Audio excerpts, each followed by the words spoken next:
নমস্কার সবাইকে, আরেকটা ভিডিওতে সবাইকে স্বাগত জানাই। আজকে একটা ভিডিও নিয়ে আসলাম। আপনারা কমেন্টে প্রচুর বলেছেন এটার উপর একটা ভিডিও বানানোর জন্য। ত্রিপুরা ফরেস্ট অ্যান্ড ফরেস্ট গার্ডের যে আপনাদের সেকেন্ড একটা পেপার আছে বাংলা, যেটা কোয়ালিফাইং ইন নেচার, একসাথে পরীক্ষাটা হবে আমরা সবাই জানি, একসাথে হবে, কিন্তু মিনিমাম 40 এটাতে আনতেই হবে, না হলে কোয়ালিফাই হবে না।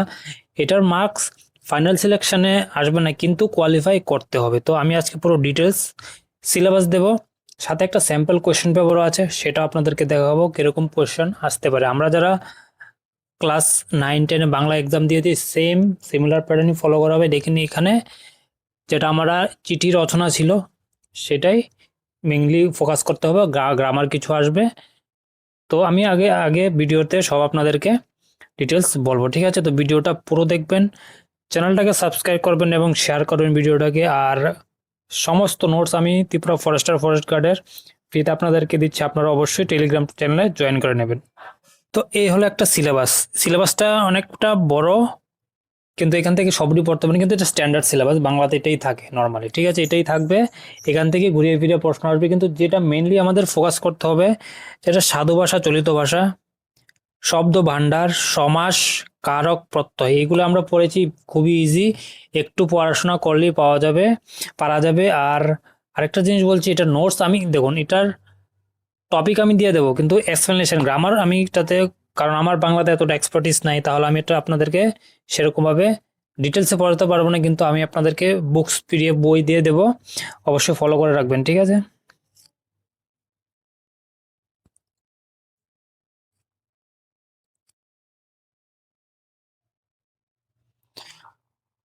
তো এটা হলো ত্রিপুরা ফরেস্ট অ্যান্ড ফরেস্ট গার্ডের যে বাংলা কোয়ালিফাইং এক্সামের সিলেবাসটা। এটা একটা স্ট্যান্ডার্ড, এখান থেকেই আপনারা এক্সামে কোয়েশ্চেন আসবে, ঠিক আছে? যেমন সাধু ও চলিত ভাষা, শব্দ ভাণ্ডার, সমাস, কারক, প্রত্যয়, এগুলো খুবই ইম্পর্টেন্ট, এখান থেকে আপনারা 5-6 নাম্বার এক্সামে এক্সপেক্ট করতে পারেন।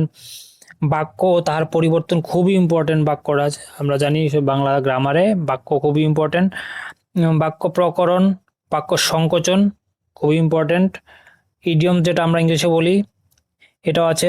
প্রবাচন বাক্য আছে আপনাদের। তারপর আমাদের কি আছে আরো, এদিকে আছে আমাদের বিপরীতার্থক শব্দ, ননার্থক শব্দ, তারপরে প্রতিশব্দ, তারপর এটা এতগুলো লাগছে না। আমাদের যেটা মেইন ইম্পর্টেন্ট আছে এখন, পত্র রচনা, দরখাস্ত, প্রবন্ধ, ভাব সম্প্রসারণ, যেগুলি আমি টপিকের নাম বলেছি এগুলি মোস্ট ইম্পর্টেন্ট। এগুলি আপনি না পড়ে যেতে এক্সামে যাওয়ালে আপনারা অনেক কিছু মিস করে যাবেন। তো এইগুলো খুবই ইম্পর্টেন্ট, আমি যে নামগুলি বলেছি অবশ্যই এগুলো নোট করে রাখবেন, ঠিক আছে? সিলেবাসে কিছু কিছু নাম আমি বলিনি, এগুলো এতটা ইম্পর্টেন্ট নাই, কিন্তু যেগুলি আমি বলেছি খুবই ইম্পর্টেন্ট, আপনারা এগুলি নোট করে পড়তে হবে, ঠিক আছে? স্যাম্পল কোয়েশ্চেন আমি আপনাকে নেক্সট দেখাচ্ছি।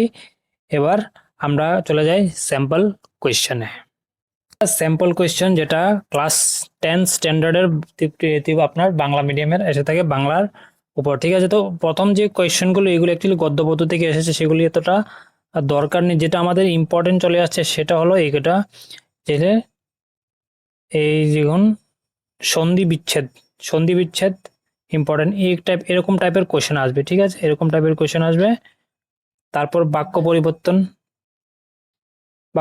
আমরা দেখুন কি ধরনের প্রশ্ন আসতে পারে, ঠিক আছে? এরকম প্রশ্ন, সরল বাক্য, যৌগিক বাক্য, জটিল বাক্য, সেগুলি আমাদের পড়তে হবে, বাংলা ব্যাকরণ যেটা আমরা বলে থাকি, ঠিক আছে? তারপরে হলো আমাদের সমাস, তারপর হলো শব্দের উৎস, তারপরে শব্দ বানান বেছে নিয়ে লেখা, তারপর আমাদের অর্থের পার্থক্য, তারপর হলো যেটা আমাদের স্বরচিত বাক্য প্রয়োগ, যেটা খুবই এসে থাকে। তারপরেতে ভাব সম্প্রসারণ খুবই ইম্পর্টেন্ট বাংলা কোয়েশ্চেন পেপারে, যেটাতেই ম্যাক্সিমাম মার্কস আমাদের কভার করতে হবে, যাদের বাংলা গ্রামারটা একটু দুর্বল আছে, ঠিক আছে? তো এখানে আরেকটা জিনিস আছে, যেটা চিঠি বা পত্র লেখা, এই জিনিসটা এখানে নেই, কিন্তু পত্রটাও অবশ্যই আসবে। তো পত্র রচনা আর ভাব সম্প্রসারণ, এই তিনটা টপিকই আমাদের মেন ফোকাস থাকবে, যেখানে আমাদের ম্যাক্সিমাম মার্কস কভার করতে হবে। তারপর যে গ্রামারগুলো আছে সেগুলো আমরা পরে গিয়ে প্র্যাকটিস করে গিয়ে কিছুটা আনসার করে মোটামুটি 40 মার্কস আমাদের নিতে হবে কোয়ালিফাই করার জন্য এক্সামটাতে, ঠিক আছে? তো এই হলো সিলেবাসটা, প্লাস আপনাদের একটা স্যাম্পল কোয়েশ্চেন দেখিয়ে দিয়েছি। নেক্সট আমি টপিক ওয়াইজ আপনাদেরকে নোটস দিয়ে দেব, চ্যানেলটাকে সাবস্ক্রাইব করে অবশ্যই রাখবেন। আজকের জন্য এতটাই, ধন্যবাদ।